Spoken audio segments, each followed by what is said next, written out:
Welcome to the Better Boards podcast series. Our mission at Better Boards is to contribute to creating better boards. We do this by providing clients with an evidence-based approach for board evaluations and board development programs.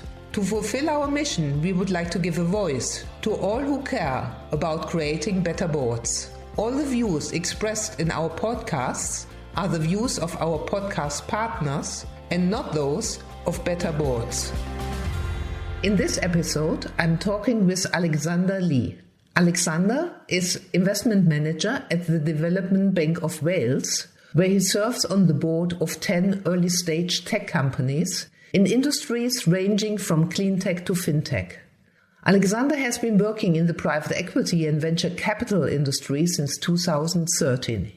He started investing and sitting on boards in emerging market business in South Africa before moving to the UK. So welcome, Alex. Fantastic to have you. Thank you for having me, Sabina. Delighted to be honored to be speaking about a subject that I'm equally passionate about.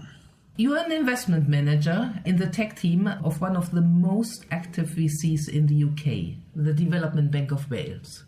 In your role, you have a seat on the table of all the portfolio companies that are within your remit. What is the status and quality of the boards you observe? It's a mixed bag, really. For some founders and investors, it's the first time that they'll be sitting in the boardroom and they are literally learning on the job. For others, let's say entrepreneurs, they realize the value-enhancing ability of a strong board and bring the board together before they've even received the investment. The quality of the board falls into a category I like to call investor readiness. There's very little training and information available to entrepreneurs to really help them get investor ready and to make that leap from an innovative startup based out of their garage to actually being in the boardroom with C-suite executives. And this is something I'm actually personally trying to change. I think if we could just focus on one thing overall, it must be said that generally speaking, early stage tech startup boards lack financial experience, and this often translates into poor financial control and unnecessary company failures. Can you describe how boards develop alongside the growth of their companies? As the companies grow, the caliber of the board members that they attract generally increases. The funding becomes more freely available so that board members can be remunerated with cash rather than costly equity. Investors are also a key driving force in the quality of a board, be that either when a new investor representative joins the board or if it's a condition of the round of the investment to secure for example, a suitably qualified chairman. In addition, founders sometimes start seeking out non-executive directors who can open doors to sectors that the company is struggling to penetrate. So you just mentioned actually that board members can be remunerated with cash rather than costly equity. Can you give us some insights? What is actually typical? How much equity do founders depart with for a board member? I think it depends on the stage of business and I guess the credibility of that board member that they want to attract. So I've seen anything from, say, 0.5% actually to 2% to 5%. On average, I would say 2% is quite common, but the thing you need to be very careful of, and it's got to be balanced both sides, is when those options vest. They can't vest too quickly before the board members actually been able to add value. So what is the typical vesting period?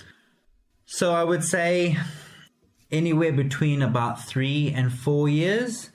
A lot of entrepreneurs have been burned by that still because it often takes 2 or 3, 4 more years than they thought to actually get up and running. So some defer to actually just saying the options are exercisable at exit, and that keeps everyone aligned and driving towards that exit event.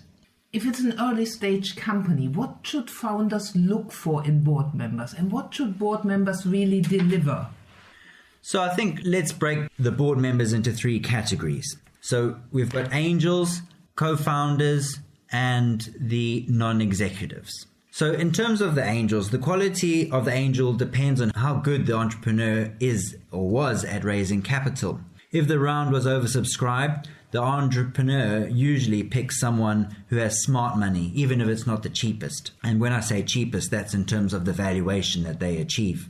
With inexperienced angels, there's often an internal conflict of interest because even though they have a fiduciary duty to act in the best interest of the company, they often battle because there's this urge to protect their shareholding, often out of fear of dilution, and consequently they might cause a company to raise too little cash, causing unnecessary early failure. Now, in terms of the co-founders as board members, again, quality is determined by the entrepreneur's selling ability and willingness to find the right person before they begin. Did they pick an unemployed ex-co-worker or find a founder with a complementary skill set and new perspective? Characteristics of these people can range from passively agreeing with the founder on everything to someone who confidently defends their perspective even if it's not popular. Now, the third type of board member are non-executives. Now, experienced NEDs bring so much to young companies. They understand that culture is set at the board level and that board meetings are reserved for high-level strategy matters as opposed to just general operational items. Qualities include humility, good listening skills, being able to challenge without getting aggressive, and showing empathy for founders. For non-experienced NEDs, the opposite applies. In your view, do tech founders actually miss a trick? Yes, I think definitely. Most founders see the board as a burden rather than a helpful point of reflection. Similarly with board packs, they think it's only the board that wants to read them 3 days in advance. And they miss the point that a good quality board pack actually is a value-enhancing tool for a later stage. And specifically, if a private equity buyer is attracted to your business, they're going to review those board packs. And the better quality they are, the higher your valuation is going to be. What should tech founders really look for when they're recruiting board members? So I think it starts with first understanding the value of a high-quality board. A strong board can help you raise more funds, give you a more competitive valuation, open more doors, help the company benefit from past failures that aren't necessarily yours, and very importantly, help set the right strategies from the start.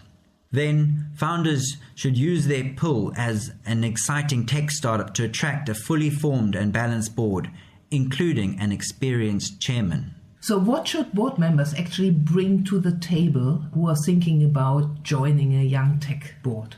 So I think you've got to think in terms of what are early stage, often young entrepreneurs missing. And it can be simple things as, in terms of how to actually conduct a board meeting, how to maximize the value from the board. So a lot of entrepreneurs may start off and think that a board is about downloading information to your board, whereas in actual fact, most of that should be done via the board pack, and then it's assumed that that is read, and the board is actually to discuss very pertinent issues and strategy and to extract the maximum value from the board. And that only becomes evident when you have a strong chairman who guides the board meeting. So I think that's the number one skill that I would like to see more of. And then the other bit is, I think, financial rigor. So a lot of entrepreneurs would have had to have built a financial model in order to secure their investment. But how many of them are actually using that to help guide the business? Has it been built as a financial model or actually as an operational tool that can help inform strategies to make the business stronger? How could founders really make the best use of boards? Can you provide our listeners maybe with 3 action items for founders? Okay, yeah, sure. If you and your board are inexperienced, I would definitely invest in some boardroom training. It's not something that probably comes naturally, and it's probably nothing you've experienced before. And just think about all of the training you've had for various other components of your life, and this is probably a key one going forward. And that, in fact, we run a CXO forum at the Development Bank of Wales, and all of our investee companies receive this free C-level training on items like this. And actually, following your boardroom training session, Sabina, we saw a market increase in the quality of our board meetings across the whole portfolio. And number 2, I think it's realize that your board is there to help you. On board packs, mark items for information, for discussion, and for decision. You'll get far more out of your board.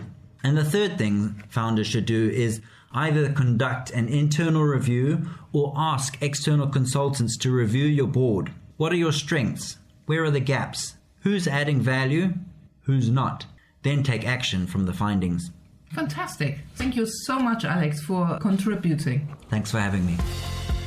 If you would like to contribute to our podcast series, please do let us know. You can best reach us on info@better-boards.com.